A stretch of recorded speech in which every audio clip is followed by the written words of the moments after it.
ગઢોલા ગામે રોગચાળા સામે રક્ષણાત્મક કવચ પિથલપુર પીએચસી દ્વારા એન્ટી લાર્વલ કામગીરી અને જળ શુદ્ધિકરણ કરાયું। ડૉક્ટર વિરલ મેડમના માર્ગદર્શન હેઠળ ટીમોએ ઘરે ઘરે મુલાકાત કરી સાથે સરપંચશ્રીની ઉપસ્થિતિમાં આરોગ્ય ટીમની કામગીરી બિરદાવાઈ।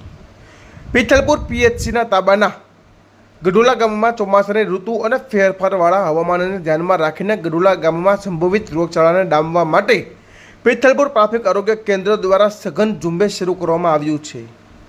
પીએચસીના મેડિકલ ઓફિસર ડૉક્ટર વિરલ મેડમના સીધા માર્ગદર્શન હેઠળ આરોગ્ય ટીમો બનાવીને સમગ્ર ગઢોલા ગામ ખૂંદી વળવામાં આવ્યું હતું।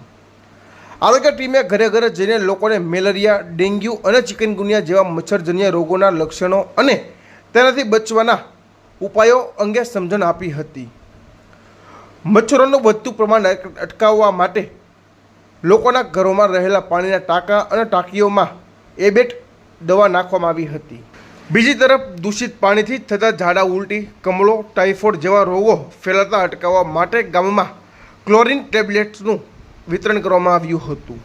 એટલું જ નહીં, ગ્રામજનો માટે પીવાના પાણીના મુખ્ય સ્ત્રોત એવા ગામના કૂવાનું પાણી ક્લોરિનેશન કરવામાં આવ્યું હતું, જેથી શુદ્ધ પાણી મળી રહે। આ આરોગ્ય ઝુંબેશ સમયે ગઢોલા ગામના પ્રથમ નાગરિક એવા સરપંચ